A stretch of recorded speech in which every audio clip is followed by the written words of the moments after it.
Good morning, friends of the channel. It is a beautiful day here in East London. I feel like I'm saying that a lot these days, but truly I'm grateful for this beautifully sunny winter weather that we're having. I definitely feel spoiled. How about you guys? In today's video, I want to briefly touch on my marathon training. I am about 6 weeks and 3 or 4 days away from Brighton Marathon. It's getting so close now, almost within reaching distance. This morning I booked my trains for the big day, so it feels very real now.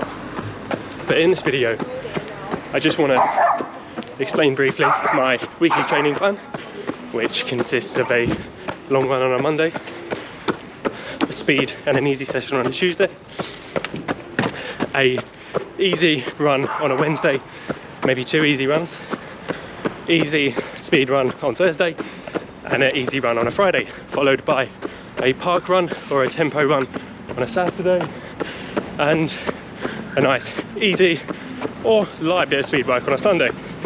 Now, it seems like a lot of running, but this is broken up into smaller sessions that get me to about 80 to 100k a week in the build up to my marathon. So when I put this training plan together, I was really conscious of, first of all, giving myself enough time to recover. I came to my marathon training from already running 60 to 65 kilometers a week, so just adding that little bit more I knew wasn't going to be too much of an ask on my cardiovascular and my muscular system, but I just eased into it just to avoid injury. The second thing that I considered when I was putting together my marathon training plan was just to keep myself entertained. It's really easy when you're out running for 6, 7, 8 hours a week to just really lose sight of what you're doing it all for. And I find that incorporating my easy runs, which I'm doing today, I've got the backpack on and I'm heading to work. By doing a run to and from work, they can be about 4 to 5k each way. I really do just keep myself entertained while I'm getting these miles in. The third thing that I took into consideration when designing this plan was avoiding injury and avoiding illness. That's right, overtraining. It's so easily done, and if you've got the running bug like me, it's so easy to overtrain. Common signs of overtraining are getting ill way too often. You know, it's unfortunate in the UK if you get more than one cold in a year, let alone getting COVID. But really, if you're getting ill frequently, you really need to be thinking about ditching some of those miles and just winding your training back a bit. But also, it's really important to just give the legs a rest. There's so many muscles working when we're running, and it's really important just to find that balance between work and recovery. Just to explain a few of those sessions that I've got in my weekly training plan. Let's start with easy. So easy runs are truly how 70% of my weekly miles are done. So I wear a heart rate monitor on my chest. You can pick these up quite cheap. I paired it to my watch so I can see in real time an estimate of my BPM. Now, I like to work in zone 1 and zone 2 in my easy runs. So this for me is about 110 to 135 beats per minute, and it's really slow and really easy. And the reason I do this is because, believe it or not, you're still working out at this pace. You're still getting a tremendous amount of aerobic exercise, and you're still making the legs work to support you. There's so much going on at this pace, although it might not feel like it. Sometimes it can be boring, but as I say, I really enjoy running at this pace. So when I talk about my speed sessions, I mean either intervals, fartlek, tempo, or it could be a park run as well. These are the sessions where I'm looking to build that anaerobic engine, so essentially working without oxygen. I would expect my heart rate to be about 160 and above.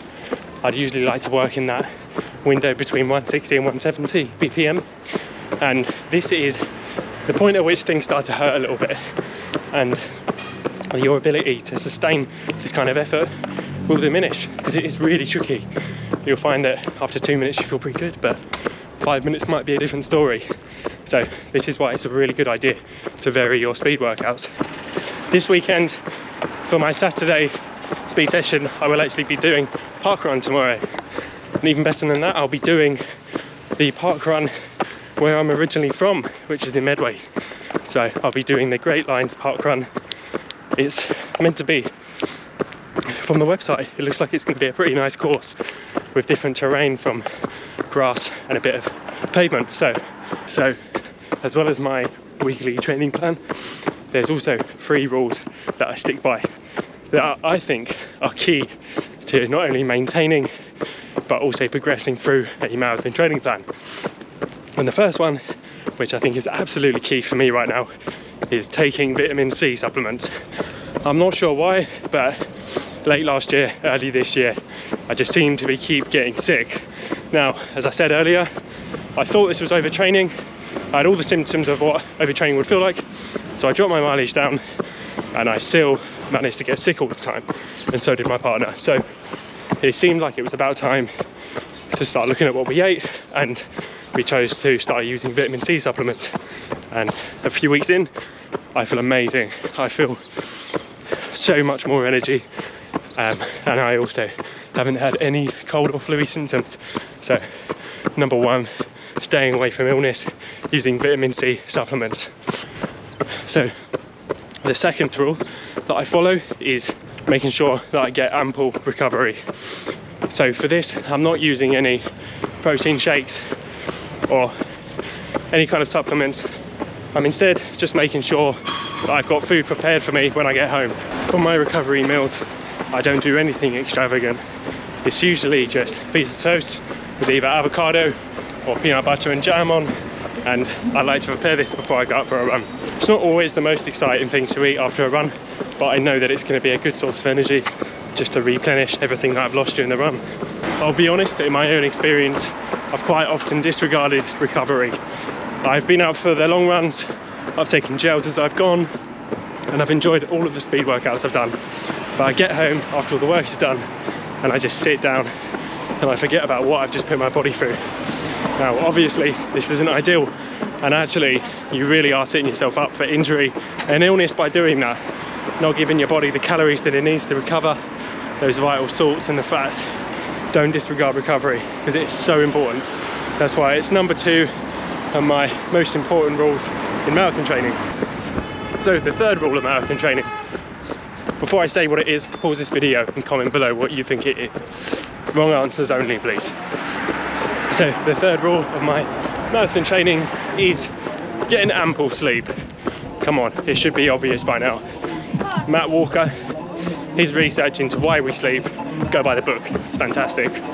Matt Walker talks about the amazing benefits of getting ample sleep and the incredible disadvantages we're at if we don't get a correct amount of sleep every night. So for me, I like to get somewhere in the region of 7.5 at a minimum to 8.5 ideally. I just feel such a difference if I'm falling behind on sleep or if I've been disturbed during the night.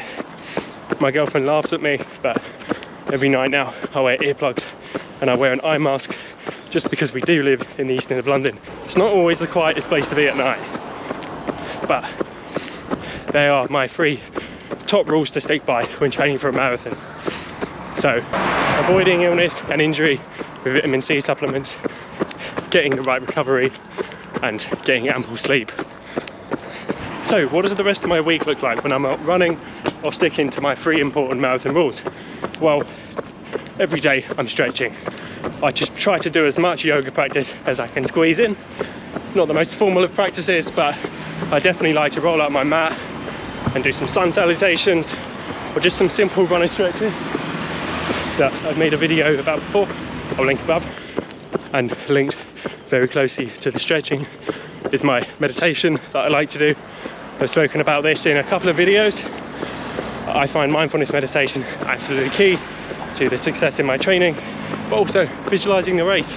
A whole lot of this training that I'm doing at the moment is without music.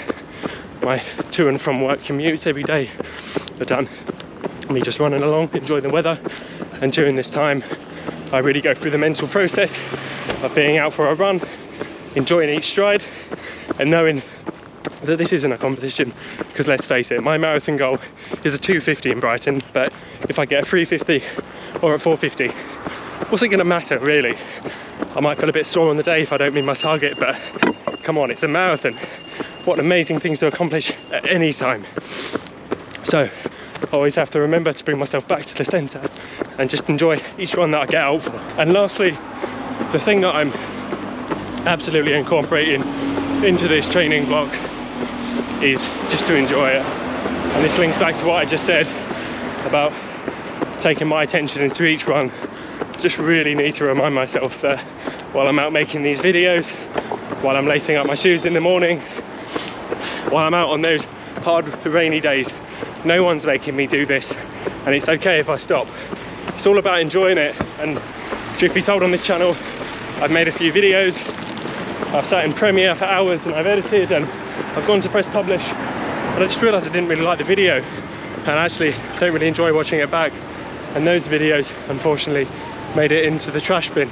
And you know what, I'm really happy with that, because I'm not trying to make money from this. I'm just trying to enjoy each of these runs, and each of these videos I hope are a place to educate others and to share some of my experience. So as always guys, thanks so much for watching. If you're training for a marathon, let me know how it's going in the comments, and if you are thinking about signing up for a marathon, please do comment any questions below. I'll be happy to answer any questions you may have. But as always, thanks so much for watching. See you in the next one guys.